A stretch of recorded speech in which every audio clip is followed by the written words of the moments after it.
Hey, you guys, it is Monday, May the 11th in the year 2020. This is your last full week of school, your last 5-day week. You have only 8 total days left of school this full week, and the next week is 3 weeks.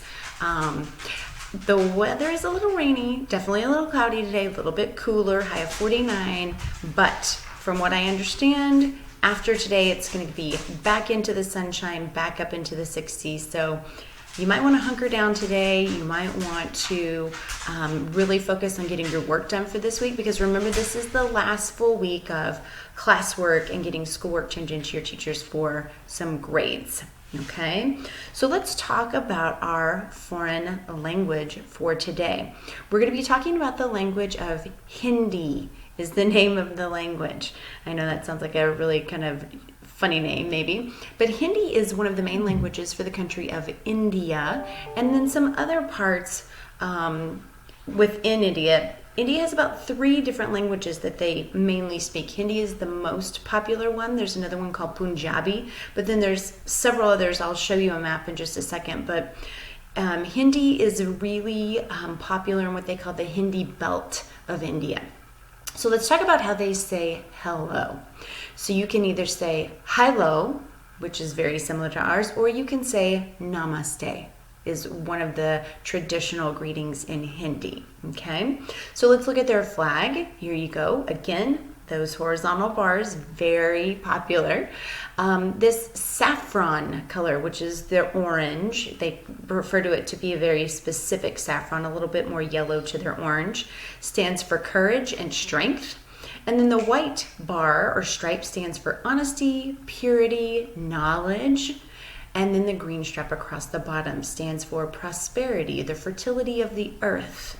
Okay, this flag is known as Tiranga, which basically means tricolor. They won their independence from Great Britain in 1947 to become an independent country. Prior to that, they were a British territory.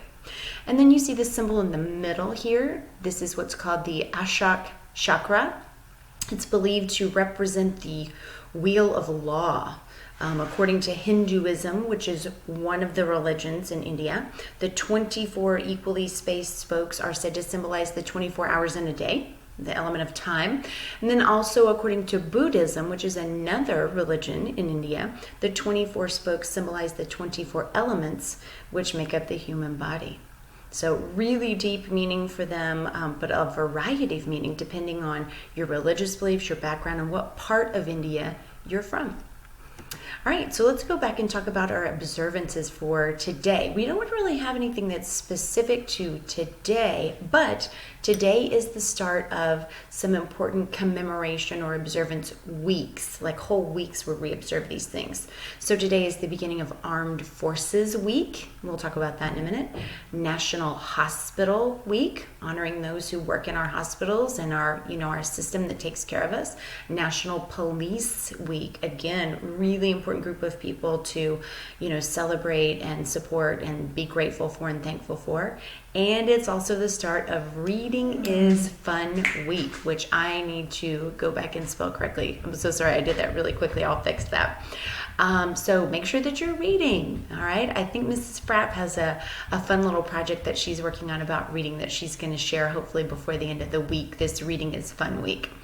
So that takes us to our word of the day. When I said it's Armed Forces Week, I don't know if everybody knows what armed forces means. So that's going to be our word for the day. Armed forces.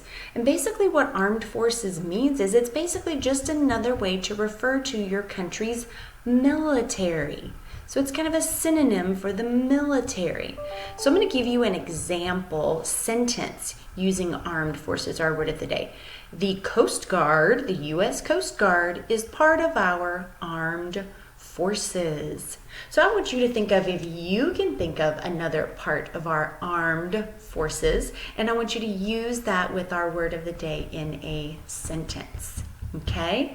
And so let's also talk about our brain teaser for today. Oh, here is this map of India. It's not very super legible, but you can see that this is the country of India, and all those different colors represent a different language. But this main central orange part, this is Hindi, where Hindi is spoken, kind of across the belt here. And then up here in the blue is Punjabi. Down here in this yellow is Bengali. Those are the three major languages, but so many others. Very diverse country, very diverse. Okay, so remember our brain teaser for Mondays are malapropisms. So that means, remember, somebody's accidentally confused a word in the sentence, and they've used the wrong word, and they've confused it with another word that sounds really similar. So I want you to look at today's malapropism. The word don't is a contraption. So I want you to tell me, what is the wrong word there? And what should the right word be? The word don't is a contraption. So I want you to see if you can answer that brain teaser for today. Remember to put your answer to the brain teaser in the comment box for Dojo Points. Put your word of the day sentence. I'll check your online programs from the weekend and give points for that as well. Remember to work on those as much as you can this week for more Dojo Points. And then to say goodbye in Hindi. It is this word right here. And a lot of our goodbye words have started with A's and have kind of been long in several of the other languages, I've noticed. So there's a lot of commonality there. So to say goodbye in Hindi, you say Alavida.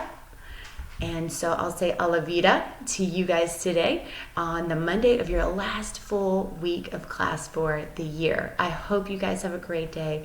Work really hard this week. Get all of the work in that you possibly can this one last week here for grades. And remember to reach out to your teachers if you have any questions, okay? Hope you guys have a great day. I'll see you tomorrow.